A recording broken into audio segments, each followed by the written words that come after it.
Hello बच्चों, स्वागत है आपका अपना यूट्यूब चैनल कॉम्पिटिटिव गाइडर में। कॉम्पिटिटिव गाइडर चैनल के माध्यम से हम लोग क्लास 10वीं की अर्थशास्त्र देख रहे हैं, जिसमें आज का वीडियो चैप्टर 3 से संबंधित है। आज का जो वीडियो है वह चैप्टर 3 का पार्ट 2 वीडियो है। इससे पहले इसका पार्ट 1 और चैप्टर 1-2 का भी वीडियो अपलोड किया जा चुका है। अगर आप लोग चैनल पे नए हैं तो चैनल के प्लेलिस्ट पे जाएं और वहां से सभी वीडियो को देखें, ताकि वहां से आपको अच्छे से समझ में आ जाए। आज जो हम लोग देखेंगे वह बचत और साख को लेकर बात करेंगे, क्योंकि अभी से पहले वाले जो वीडियो था उसमें हम लोग मुद्रा के बारे में काफ़ी चर्चा कर रखा है। अगर आप लोग नहीं देखे हैं तो सबसे पहले आप फर्स्ट वीडियो को देखिए, उसके बाद सभी वीडियो को देखें, ताकि वहां से आपको अच्छे से समझ में आ जाए और अच्छे से आप लोग उसका कवर कर सकें और साथ में उसका शॉर्ट नोट्स भी बना सकें, ताकि आपको जो भी रिवीजन करने में टाइम लगे वो बहुत कम लगे और अच्छे तरीके से हो सके। चलिए आज के सेशन को हम लोग स्टार्ट करते हैं। और आज के सेशन को स्टार्ट करने से पहले आप लोग चैनल को सब्सक्राइब कर ले, वीडियो को लाइक करें। अगर अभी तक नहीं किए हैं चैनल को सब्सक्राइब तो सब्सक्राइब करें और साथ में घंटे और बेल आइकन प्रेस कर दें, ताकि कोई भी वीडियो कक्षा 10वीं से संबंधित कोई भी वीडियो अपलोड किया जाए तो आप लोगों के पास आसानी से पहुंच सके और आप लोग अच्छे से प्रिपरेशन कर सकें। तो चलिए हम लोग बात करते हैं। आज हम लोग मुद्रा से लेकर तो आगे की ओर बढ़ते हुए हम लोग यहाँ तक की बात कर रखे थे कि मुद्रा का संचय यानी स्टोर ऑफ वैल्यू क्या होते हैं। ये सभी चीज़ों को पिछले वीडियो में हम लोगों ने कवर कर रखा था। आज जो हम लोग कवर करने वाले हैं, आज हम लोग यहाँ पे ये कवर करेंगे कि ये किन तरीके से मुद्रा का संचय को लेकर यहाँ पे बात किया गया है। तो कहा गया कि मनुष्य भविष्य के लिए कुछ बचाकर रखना चाहता है। वर्तमान आवश्यकताओं के साथ भविष्य की आवश्यकताएं भी महत्वपूर्ण है। इस कारण यह जरूरी है कि भविष्य के लिए कुछ बचा करके रखा जाए। मुद्रा में यह गुण और विशेषता है कि इसे संचित या जमा करके रखी जा सकती है। वस्तु विनिमय प्रणाली के संचय करके रखने में कठिनाई होती है। वस्तुओं के सड़ गल जाने या नष्ट हो जाने का डर बना रहता है, लेकिन मुद्रा ने इस कठिनाई को दूर कर दी। मुद्रा को हम बहुत दिनों तक संचित करके रख सकते हैं। लंबी अवधि तक संचित करके रखने पर भी मुद्रा खराब नहीं होती। यानी यहाँ पे बताया गया कि अगर आप लोग किसी भी वस्तु को संचय करके रखते हैं, चाहे आज वह वस्तु का किलो 400 रुपये केजी है और आगे आने वाला समय में 4000 रुपये अगर केजी हो जाता है, फिर भी आप उसको स्टोर करके जमा करके नहीं रख सकते हो, क्योंकि वह जो वस्तु है वह सड़ गल जाने या नष्ट होने का डर बना होता है। लेकिन अगर वही मुद्रा की बात करें तो मुद्रा में ऐसी चीज देखने को बिल्कुल नहीं मिलेगी। तो यही चीज बताया गया मुद्रा के संचय को लेकर। आगे बात किया गया क्रय शक्ति का हस्तांतरण यानी ट्रांसफर फॉर परचेसिंग पावर। तो कहता है कि मुद्रा का एक आवश्यक कार्य क्रय शक्ति का हस्तांतरण भी है। आर्थिक विकास के साथ ही साथ विनिमय के क्षेत्र में भी विस्तार होता चला गया है। वस्तुओं का क्रय विक्रय अब दूर दूर तक होने लगा है। इस कारण क्रय शक्ति को एक स्थान से दूसरे स्थान को हस्तांतरित करने की जरूरत महसूस की गई। चूंकि मुद्रा में सामान्य स्वीकृति का गुण विद्यमान है, अतः कोई भी व्यक्ति किसी एक स्थान पर अपनी संपत्ति बेचकर किसी अन्य स्थान पर नई संपत्ति खरीद सकता है। इसके अलावा मुद्रा के ही रूप में धन का लेन देन होता है, अतः मुद्रा के माध्यम से क्रय शक्ति को एक व्यक्ति से दूसरे व्यक्ति को हस्तांतरित किया जा सकता है। यानी प्यारे बच्चों, आप लोगों ने समझा कि क्रय शक्ति का क्या हस्तांतरण है। ये चीज यहाँ से आपको समझ में आया होगा। आइए अब हम लोग बात कर लेते हैं साख का आधार यानी बेसिस ऑफ क्रेडिट।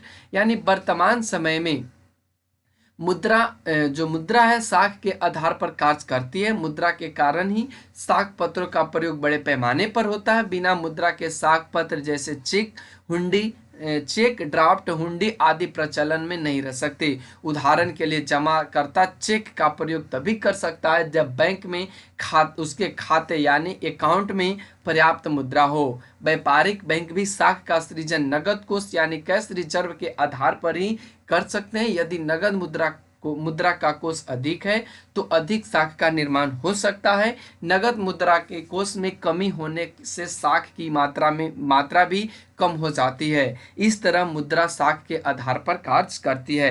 यानी प्यारे बच्चों, आप लोगों ने समझा कि साख का आधार क्या है और यह किस तरीके से, और साख का मतलब क्या होता है। वह चेक होता है, बैंक चेक होता है, ड्राफ्ट होता है, हुंडी होता है। ये सभी चीज साख के आधार पर ही निर्धारित किए जाते हैं।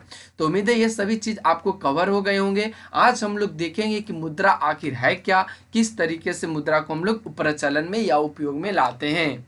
तो व्यवहारिक जीवन में हर एक क्षण में हमें मुद्रा का उपयोग करना पड़ता है। जैसा कि आप लोग भी जानते हो, मुद्रा कहने से सामान्यतः सभी व्यक्ति समझने लगते हैं कि धातु अथवा कागज का बना वह वस्तु जो हमारे लिए दिनचर्या में आय उपलब्ध कराता है, यह वस्तु और सेवाओं के आदान प्रदान में सुविधा उपलब्ध कराता है। मुद्रा के अर्थ को समझने के लिए हमें अपने दैनिक जीवन की उन कार्यों को देखना होगा जिनका संपादन हम देश अथवा विदेश में वस्तु और सेवाओं के क्रय विक्रय के माध्यम के रूप में करते हैं। यानी प्यारे बच्चों, मुद्रा का मतलब यह होता है कि मुद्रा का मतलब हर कोई, एक साल भर का बच्चा भी समझ लेता है, 2-3 साल का भी बच्चा समझ लेता है कि मुद्रा यानी रुपया पैसा का मतलब क्या होता है। या तो वह धातु का बना होता है या कागज का बना होता है, और उससे हम किसी वस्तु को लेन देन कर सकते हैं, खरीद सकते हैं उसको उस पैसे से या उस मुद्रा से। यही चीज होते हैं मुद्रा। मुद्रा के विकास को देखने के क्रम में अगर देखा जाए तो ये प्रारंभिक अवस्था में वस्तु जैसे बकरी, गाय, गेहूं, चमड़ा आदि का उपयोग विनिमय के माध्यम के रूप में होता था। बाद में चमड़ा पत्थर, कौड़ी, सोना एवं चांदी तथा कागज के बने मुद्रा का उपयोग होने लगा। आजकल तो अधिकतर भुगतान पत्र, मुद्रा अथवा चेक के द्वारा होता है। साधारण बोलचाल की भाषा में मुद्रा का अर्थ धातु के बने सिक्कों से समझा जाता है। यानी हम लोग समझ लेते हैं कि मुद्रा वह चीज है जो धातु के बना सिक्का है या कागज का बना है। और मुद्रा शब्द का प्रयोग मुहर या चिन्ह के अर्थ में भी किया जाता है। आप लोग याद रखोगे, ये वाले पॉइंट्स को नोट कर लेने हैं कि मुद्रा शब्द का प्रयोग मुहर या चिन्ह के अर्थ में भी किया जाता है। यही कारण है कि जिस वस्तु पर सरकारी चिन्ह या मुहर लगाया जाता था उससे मुद्रा कहा जाता था। ध्यान रखेंगे, सरकारी चिन्ह जिस चीज पर लगाया जाता था उसे लोग मुद्रा कहते थे। अर्थशास्त्र में मुद्रा की अनेक परिभाषाएं दी गई है। कुछ परिभाषाएं संकुचित हैं तो कुछ विस्तृत है, तथा कुछ परिभाषाएं अन्य बातों पर आधारित है। जैसे यहाँ पे कुछ प्रोफेसर यानी हर्टलेविट्स ने बताया कि मुद्रा वह है जो मुद्रा का कार्य करती है। ये वाले पॉइंट्स को आपको नोट करने हैं। यानी हर्टलेविट्स ने बताया कि मुद्रा वही है जो मुद्रा का कार्य करती है। आगे की ओर बढ़िए तो यहाँ पे बात किया गया है कोलबर्न की। कोलबर्न का कहना है कि मुद्रा वह है जो मूल्य का मापक और भुगतान का साधन है। आप ये वाले पॉइंट्स को नोट करेंगे क्योंकि ये सीधे सीधे पूछ लिए जाते हैं, आप ध्यान रखेंगे। नेप के अनुसार, यानी नेप एक अर्थशास्त्री हैं, उन्होंने कहा कि कोई भी वस्तु जो राज्य द्वारा मुद्रा घोषित की जाती है मुद्रा कहलाती है। ये कथन किनकी है? तो ये नेप की है। फिर उसी तरह सेलिंगमैन ने कहा है कि मुद्रा वह वस्तु है जिसे समान स्वीकृति प्राप्त है। क्या है? उसे सामान्य स्वीकृति प्राप्त है। निष्कर्ष के तौर पर हम कह सकते हैं कि समान स्वीकृति प्राप्त विधिग्राह्य एवं स्वतंत्र रूप से प्रचलित कोई भी वस्तु जो विनिमय के माध्यम, मूल्य के सामान्य मापक, ऋण के भुगतान का मापदंड तथा संचय के साधन के रूप में कार्य करती है, उसे हम लोग क्या कहते हैं? मुद्रा कहते हैं। ध्यान देख रहे हैं आप लोग, इसे हम लोग क्या कहते हैं? मुद्रा कहते हैं। ध्यान रखेंगे ये सभी चीजों को।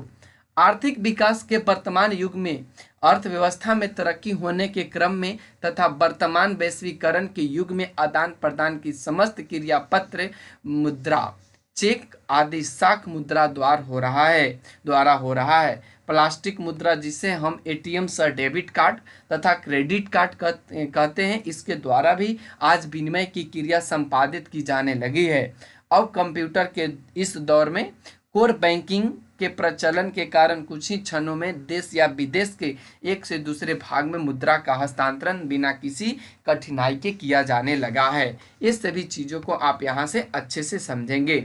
मुद्रा के क्रमिक विकास की तालिका आप देख सकते हैं कि मुद्रा का विकास किन तरीकों से हुआ।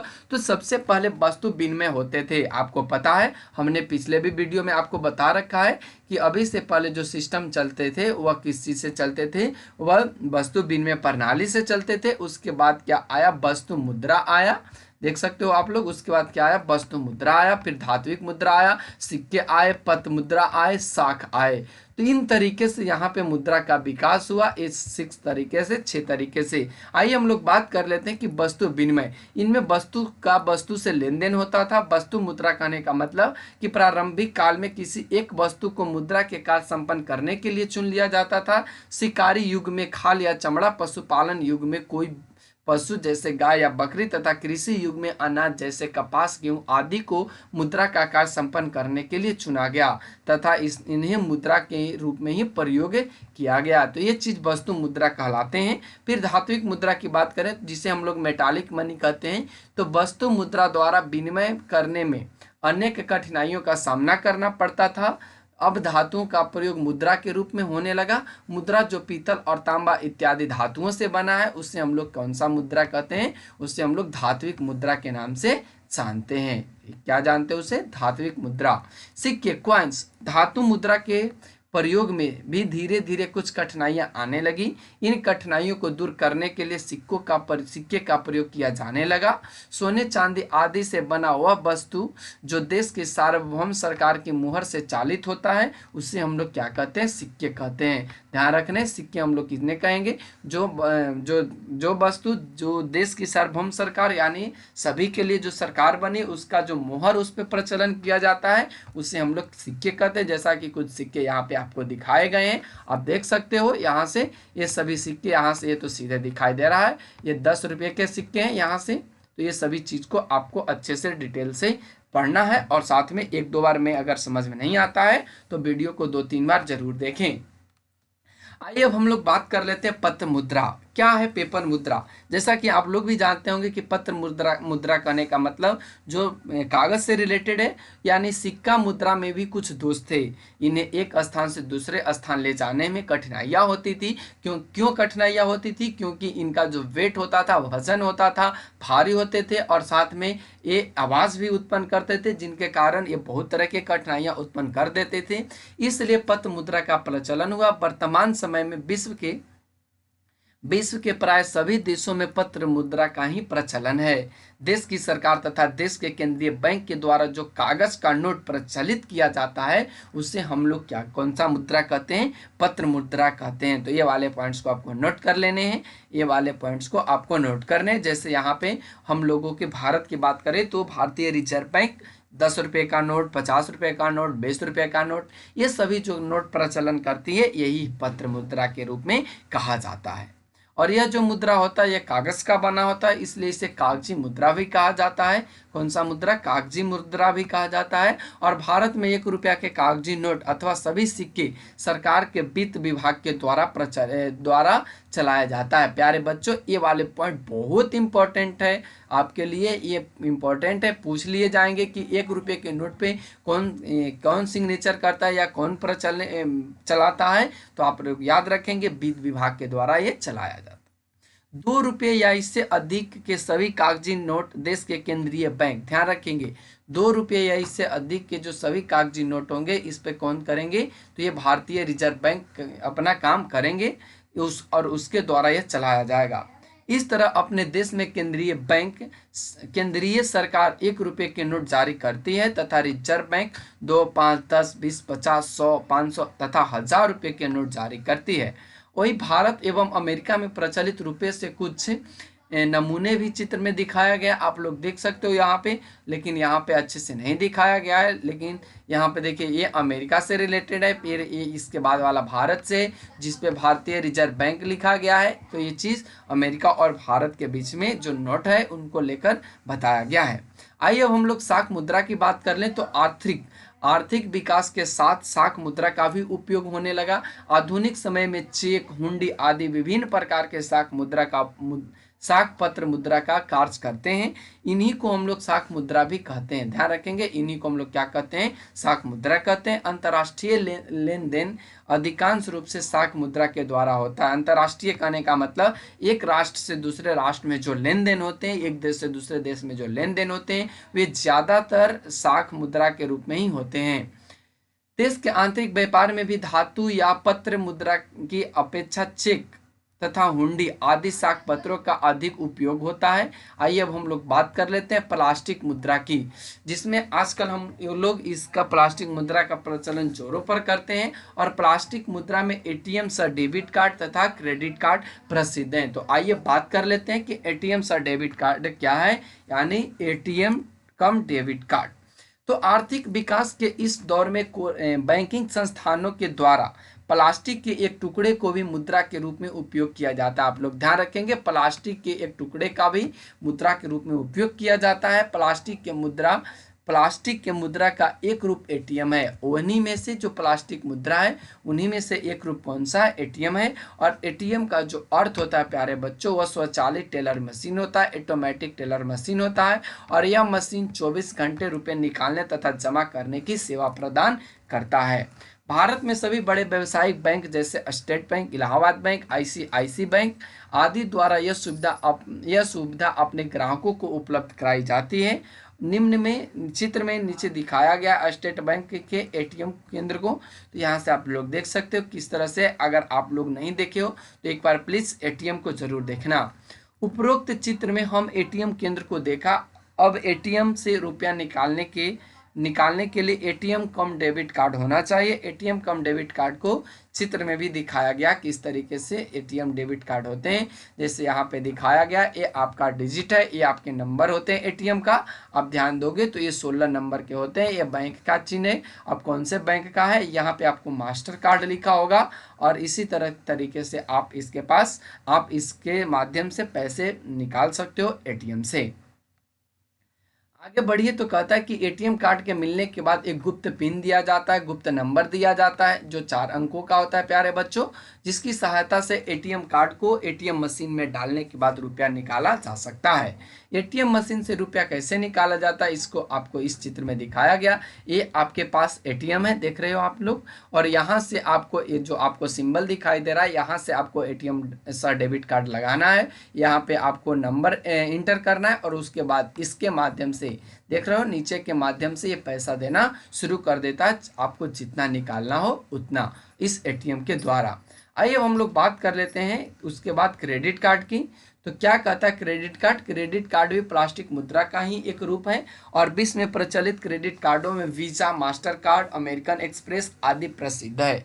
क्रेडिट कार्ड के अंतर्गत ग्राहक की वित्तीय स्थिति को देखते हुए बैंक उसकी साख की एक राशि निर्धारित कर देती है, जिसके अंतर्गत वह अपने क्रेडिट कार्ड के माध्यम से निर्धारित धन राशि के अंदर वस्तुओं और सेवाओं को खरीद सकता है। और आपको यहाँ पे भी दिखाया भी गया किस तरीके से क्रेडिट कार्ड है। देखिए यहाँ से आपको दिखाया गया, यह वीजा है और यहाँ से यह स्टैंडर्ड ओरिएंटेड है और यहाँ से ये चीज़ को दिखाया गया है, ध्यान रखेंगे, जिसे हम लोग क्रेडिट कार्ड कहते हैं।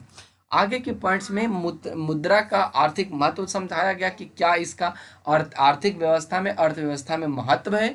तो आधुनिक अर्थव्यवस्था में मुद्रा काफ़ी महत्व रखती है। यदि मुद्रा को वर्तमान समाज से हटा दिया जाए तो हमारी सभी या सारी आर्थिक व्यवस्था अस्त व्यस्त हो जाएगी। यदि मुद्रा न होती तो विश्व के विभिन्न देशों में इतनी आर्थिक प्रगति कभी भी संभव नहीं होती। चाहे पूंजीवादी अर्थव्यवस्था हो या समाजवादी अर्थव्यवस्था हो या मिश्रित अर्थव्यवस्था हो, सभी में मुद्रा आर्थिक विकास के मार्ग में एक महत्वपूर्ण भूमिका अदा करती है। मुद्रा के आर्थिक महत्व के बारे में प्रसिद्ध अर्थशास्त्री टिस्कॉट ने कहा है। आइए क्या इन्होंने कहा, तो आइए इनको नोट करना है आपको। टिस्कॉट जी ने क्या कहा कि यदि मुद्रा हमारी अर्थव्यवस्था का हृदय नहीं तो रक्त स्रोत अवश्य है या रक्त प्रवाह अवश्य है। ये टिस्कॉट जी का कहना था। और आज का आर्थिक जगत मुद्रा के बिना एक क्षण भी जीवित नहीं रह सकता। इसलिए प्रोफेसर मार्शल ने कहा है कि मुद्रा वह धुरी है जिसके चारों तरफ संपूर्ण आर्थिक विज्ञान चक्कर काटता है। ये वाले पॉइंट्स आप पूरे नोट करेंगे क्योंकि यह सीधे सीधे पूछे जाते हैं। मुद्रा के महत्व पर प्रकाश डालते हुए एक और व्यक्ति हैं जो क्राउथर, जिनका नाम है, उन्होंने कहा कि ज्ञान की प्रत्येक शाखा की अपनी अपनी मूल खोज है। जैसे यंत्र शास्त्र में चक्र, विज्ञान में अग्नि, राजनीति शास्त्र में वोट, ठीक उसी प्रकार मनुष्य के आर्थिक एवं व्यावसायिक जीवन में मुद्रा सर्वाधिक उपयोगी आविष्कार है, जिस प्रकार संपूर्ण व्यवस्था की ही आधारित है। वास्तव में मुद्रा मानव का एक महत्वपूर्ण आविष्कार है। अंग्रेजी के इन पंक्तियों के माध्यम से आप देख सकते हो, money money money brighter then sunshine, sweeter than Honey. Hindi में बात करें तो मुद्रा मुद्रा मुद्रा सूर्य प्रकाश से भी अधिक चमकीला, मधु से भी अधिक मीठा, ये क्या है? तो ये रुपया है।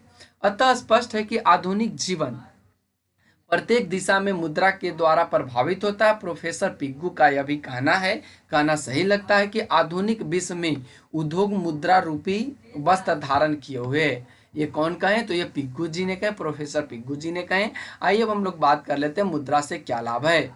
तो मुद्रा हमारे लिए काफी लाभदायक है। मुद्रा से पूरे समाज को लाभ पहुंचता है। अर्थशास्त्र की सभी शाखाओं जैसे उपभोग, उत्पादन, विनिमय, वितरण एवं राजस्व में मुद्रा का महत्वपूर्ण स्थान है। मुद्रा की कुछ प्रमुख लाभ इस प्रकार हैं, जिनमें आप मुद्रा से उपभोक्ता को लाभ देखेंगे कि मुद्रा के आविष्कार से उपभोक्ता को बहुत लाभ हुआ है। प्रत्येक उपभोक्ता मुद्रा से अपनी इच्छा अनुसार वस्तुओं को खरीद सकता है। यह सुविधा वस्तु विनिमय प्रणाली में बिल्कुल नहीं थी। मुद्रा उपभोक्ता की मांग का आधार है। मुद्रा उपभोक्ता की मांग का आधार है। जिस व्यक्ति के पास मुद्रा अधिक है वह वस्तुओं एवं सेवाओं की मांग अधिक कर सकता है। मुद्रा का अभाव मांग की मात्रा को घटा देता है। मुद्रा से उत्पादन का लाभ कहा गया कि मुद्रा उत्पादक को मुद्रा से अधिक लाभ हुआ है। मुद्रा की सहायता से उन्हें उत्पादन के साधनों की काफी आवश्यक मात्रा जुटाने, कच्चे माल को खरीदने तथा संचित रखने तथा समय समय पर पूंजी की उधार प्राप्त करने में सहायता मिलती है। उत्पादन कितनी होगी, वस्तु का संभावित मूल्य क्या होगा एवं लाभ की मात्रा क्या होगी, बिना मुद्रा के ये सारी गणनाएं असंभव हैं। मुद्रा और शाखा, ये बात कर लेते हैं। मुद्रा और शाख थर्ड पॉइंट पे है कि मुद्रा ने शाख प्रणाली को संभव बनाया है। आधुनिक व्यवसाय का सारा ढांचा शाख पर आधारित है। बैंक लोगों की छोटी छोटी बचतों को इकट्ठा कर लेते हैं तथा उद्योगों को वह मुद्रा उधार दे देते हैं। इस तरह मुद्रा शाख का आधार है। आपने समझा कि मुद्रा शाख और आधार कैसे है। वस्तु विनिमय प्रणाली की कठिनाइयां का निराकरण। मुद्रा के आविष्कार से वस्तु विनिमय प्रणाली की सारी कठिनाइयां दूर हो गई। अब मुद्रा के कारण विनिमय आसान हो गया। मुद्रा और पूंजी की तरलता। मुद्रा ने पूंजी की तरलता प्रदान की क्योंकि इसको प्रत्येक व्यक्ति स्वीकार कर लेता है। मुद्रा के रूप में पूंजी को भी उपयोग में लगाया जा सकता है। ये चीज मुद्रा को लेकर बात किया गया है। जिस व्यक्ति के पास मुद्रा है वह किसी भी समय अपनी जरूरत की चीजों को खरीद सकता है और अपनी आवश्यकताओं की संतुष्टि कर सकता है। मुद्रा और पूंजी की गतिशीलता। किस तरीके से मुद्रा और पूंजी गतिशील है? तो मुद्रा के आविष्कार ने पूंजी की गतिशीलता में वृद्धि हुई है। अब पूंजी को न केवल एक ही देश में एक स्थान से दूसरे स्थान तक भेजा जा सकता है, बल्कि एक देश से दूसरे देश में इसका स्थानांतरण संभव हो सका है। बैंकों के साख पत्रों ने तो पूंजी की गतिशीलता में काफी वृद्धि की है। इसके चलते वाणिज्य व्यापार का विकास संभव हो सका है। मुद्रा और पूंजी निर्माण। आइए बात कर लेते हैं कि मुद्रा तरल संपत्ति है। इसे बैंक में जमा कर सुरक्षित रखा जा सकता है और ब्याज भी प्राप्त किया जा सकता है। किसी उद्योग धंधों में पूंजी विनियोग करके पूंजी निर्माण में अधिक वृद्धि की जा सकती है। इस तरह मुद्रा पूंजी निर्माण का एक अच्छा साधन है। मुद्रा और बड़े पैमाने का उद्योग। मुद्रा के होने से आज बड़े बड़े उद्योग हो सके हैं तथा मुद्रा बड़े पैमाने पर उत्पादन संभव हो सका है। मुद्रा और आर्थिक प्रगति। मुद्रा किसी देश की आर्थिक प्रगति का सूचक है। मुद्रा और सामाजिक कल्याण। मुद्रा द्वारा किसी देश की राष्ट्रीय आय तथा प्रति व्यक्ति आय की माप होती है। यदि प्रति व्यक्ति आय बढ़ती है तो देश की आर्थिक कल्याण की ओर अग्रसर होती है। तो ये सभी पॉइंट्स को आपको समझने हैं। यहाँ पे एक भी बताया गया कि मुद्रा एक अच्छा सेवक है। ये किसी का कहना है, उचित कहना है कि मुद्रा सभी का एक अच्छा सेवक है। आइए अब हम लोग बात कर लेते हैं बचत को लेकर। 4 पॉइंट्स से यहाँ पे देखिए बताया गया कि वस्तु विनिमय प्रणाली की कठिनाइयों का निराकरण, यानी मुद्रा के आविष्कार से वस्तु विनिमय प्रणाली की जो सारी कठिनाइयाँ थी ये सभी दूर हो गए। तो ये सभी पॉइंट्स को आप लोग यहाँ से पढ़ लेंगे ताकि आप लोग भी अच्छे से इसका प्रिपरेशन करें और साथ में ये भी देखें कि किन तरीकों से मुद्रा ये सभी चीज़ों को आगे की ओर बढ़ाती है। आगे बात करें तो यहाँ पे 7-8 पॉइंट में भी बताया गया कि मुद्रा और बड़े पैमाने के उद्योग, मुद्रा और अस्थायी आर्थिक प्रगति, मुद्रा और सामाजिक कल्याण। तो ये सभी चीज़ आप अच्छे से देख लेंगे किन इसलिए कहा गया है कि मुद्रा एक अच्छा सेवक है। जो मुद्रा होती है एक अच्छा सेवक होती है हम लोगों को। जैसे आप लोग मजदूर हो, कोई किसान है, डॉक्टर है, प्रोफेसर है, इंजीनियर है, कोई भी चीज़ है, उनके जीवन में सभी आवश्यकताओं को पूरा करने के लिए सबसे जो उत्तम साधन को माना गया है वे सभी चीज़ कौन से हैं? वे सभी चीज़ मुद्रा हैं। तो ये सभी चीज़ों को आप लोग अच्छे से ध्यान में रखोगे। आइए हम लोग बात कर लेते हैं बचत।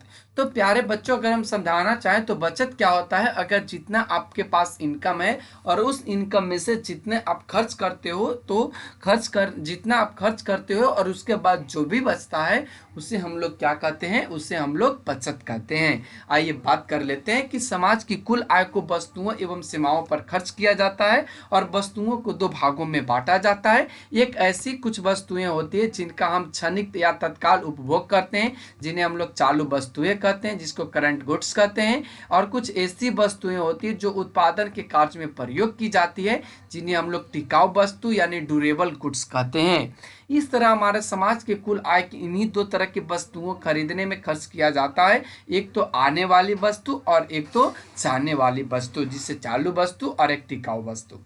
उसके बाद यहाँ पे इनकम की बात किया गया है, तो हम लोग क्या कहते हैं कि कुल आय का वह भाग, इनकम को आप लोग नोट कर लेंगे कि कुल आय का वह भाग जो चालू वस्तुओं पर खर्च किया जाता है उसे उपभोग कहते हैं। आप ये वाले पॉइंट्स को नोट कर लेंगे। उन्हें क्या कहते हैं? उपभोग कहते हैं, कंजप्शन कहते हैं। तथा कुल आय का वह भाग जो टिकाऊ वस्तुओं पर खर्च किया जाता है उसे हम लोग क्या कहते हैं? बचत कहते हैं। ध्यान रखेंगे, कुल आय का वह भाग जो कुल आय का वह भाग जो टिकाऊ वस्तुओं पर खर्च किया जाता है उससे हम लोग बचत सेविंग कहते हैं। अर्थात स्पष्ट है कि आय तथा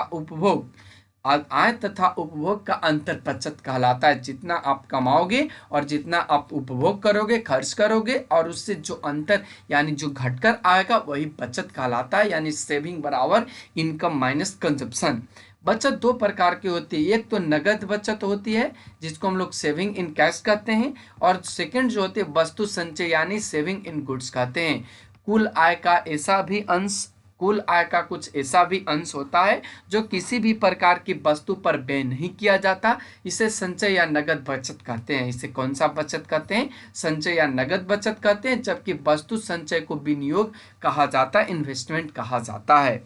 क्राउथर ने कहा है कि किसी वस्तु की बचत उसकी आय का वह भाग है जहाँ उपभोग की वस्तुओं पर व्यय नहीं की जाती। आप लोग ध्यान रखोगे, क्राउथर जी ने कहा है कि किसी व्यक्ति की बचत उसकी आय का वह भाग है जहाँ उपभोग की वस्तुओं पर व्यय नहीं की जाती।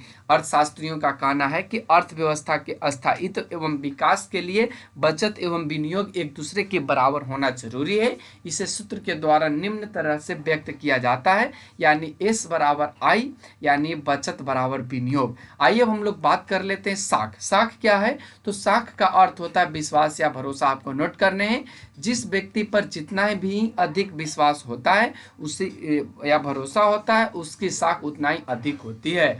अर्थशास्त्र में साख का मतलब ऋण लौटाने या भुगतान करने की क्षमता में विश्वास से होता है। यदि हम कहें कि अरुण की साख बाजार में अधिक है तो इसका मतलब है कि उसकी ऋण लौटाने की शक्ति में लोगों को अधिक विश्वास है। तो यहाँ पे साख को लेकर कुछ प्रोफेसर ने अपने मंतव्य को लिखा है। तो आइए उन्होंने क्या लिखा? प्रोफेसर जीड के अनुसार कहा गया कि साख एक ऐसा विनिमय कार्य है जो एक निश्चित अवधि के बाद भुगतान करने के बाद पूरा हो जाता है। आप ये वाले पूरे पॉइंट्स को नोट करेंगे, यह साख कहलाता है। साख में दो पक्ष होते हैं, एक तो ऋणदाता होते हैं तथा सेकंड ऋणी होते हैं, यानी एक क्रेडिटर होता है, एक डेबिटर होता है।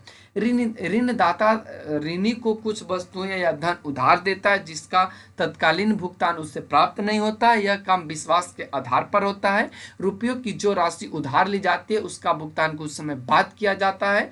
जो वस्तुएं एवं सेवाएं उधार ली जाती है उनका भी भुगतान इसी प्रकार होता है। चूंकि साख का आधार है ऋणी पर विश्वास एवं भरोसा, अतः बिना विश्वास और भरोसे के उधार लेन देन नहीं हो पाएगा। इस तरह यह स्पष्ट होता है कि किसी दिए हुए समय में ऋणी रुपए, सेवाएं एवं वस्तुएं साख के आधार पर प्राप्त करता है और एक निश्चित अवधि के बाद उतनी ही मुद्रा ब्याज सहित लौटाने का वादा करता है।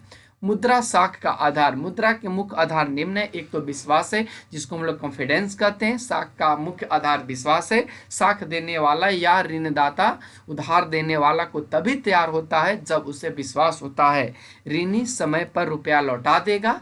उसके बाद कैरेक्टर, चरित्र, यहाँ पे कैरेक्टर की बात किया गया है, तो आइए हम लोग कैरेक्टर को भी बात कर लेते हैं कि ऋणी का चरित्र भी उसकी साख का एक महत्वपूर्ण आधार होता है।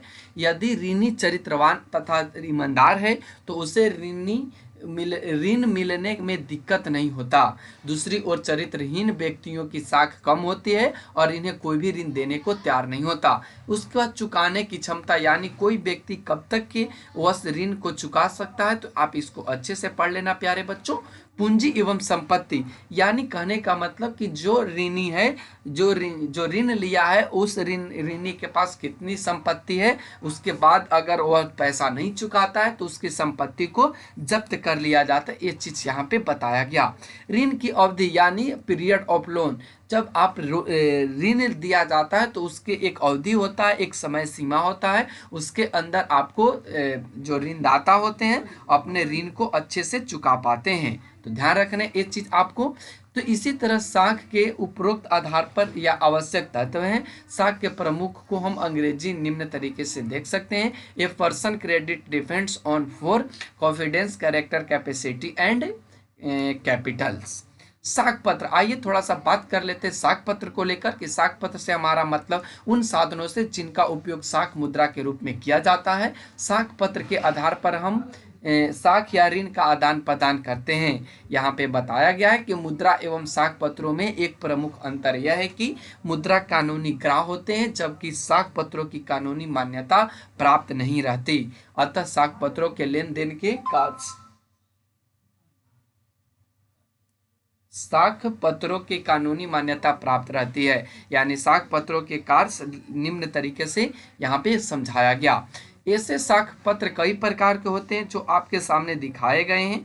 एक तो आपके पास साख पत्र इस पर तरीके से हैं कि चेक, एक क्या दिखाए गए आपको, चेक दिखाए गए। सेकंड में आपको विनिमय बिल दिखाया गया। थर्ड में आपको बैंक ड्राफ्ट दिखाया गया, हुंडी दिखाया गया, प्रतिज्ञा पत्र, यात्री चेक, पुस्तकीय साख तथा साख प्रमाण पत्र, ये सभी साख की चीजें। आइए हम बात कर लेते हैं चेक को लेकर कि चेक क्या है। चेक सबसे अधिक प्रचलित साख होता है। चेक एक प्रकार का लिखित आदेश है जो बैंक में रुपया जमा करने वाले अपने बैंक को देता है कि उसमें लिखित रकम उसमें लिखित व्यक्ति को दे दी जाए। यानी इस तरह के चेक होते हैं। यहाँ पे आप अपना अकाउंट नंबर भरोगे, आपको कितने अकाउंट, कौन से अकाउंट नंबर से हैं, यहाँ पे आप क्या भरोगे, तो पैसे भरोगे कितना चाहिए, यहाँ पे आप सिग्नेचर करोगे और ये तो आपको समझ में आ ही रहा है किसी बैंक का होगा। उसके बाद बैंक ड्राफ्ट की बात करें तो बैंक ड्राफ्ट वह पत्र है जो एक व्यक्ति अपनी किसी शाखा या अन्य किसी बैंक को आदेश देता है कि उस पत्र में लिखी हुई रकम उसमें अंकित व्यक्ति को दे दी जाए। बैंक ड्राफ्ट के द्वारा आसानी से कम खर्च में ही रुपया एक स्थान से दूसरे स्थान भेजा जा सकता है। बैंक ड्राफ्ट देशी अथवा विदेशी दोनों प्रकार के होते हैं, जैसा कि आपको यहाँ पे स्लाइड्स में दिखाया गया है बैंक ड्राफ्ट। उसके बाद जो अगला पॉइंट है वह यात्री चेक है। यात्री चेक क्या होता है कि यात्रियों की सुविधा के लिए यात्री चेक बैंकों द्वारा जारी किए जाते हैं। कोई भी यात्री बैंक में निश्चित रकम जमा करने पर यात्री चेक प्राप्त कर सकता है। तो यहाँ से आपने यात्री चेक देखा। उसके बाद प्रतिज्ञा पत्र जिसको प्रोमिसोरी पत्र प्रोमिसोरी कहा जाता है, यह भी एक प्रकार का साख पत्र होता है। इस प्रकार में ऋणी की मांग पर एक निश्चित अवधि के बाद उसमें अंकित रकम ब्याज सहित देने का वादा किया जाता है। आधुनिक समय में साख तथा साख पत्रों का महत्व काफी बढ़ गया है। तो आज हम लोगों का यहाँ पे चैप्टर खत्म होता है, आज चैप्टर 3। यहाँ से आइए कुछ सारांश देख लेते हैं कि हमारे जीवन हमारे मुद्रा हमारे जीवन का एक आवश्यक अंग हो गई है। आधुनिक युग की प्रगति का श्रेय मुद्रा को ही दिया जाता है।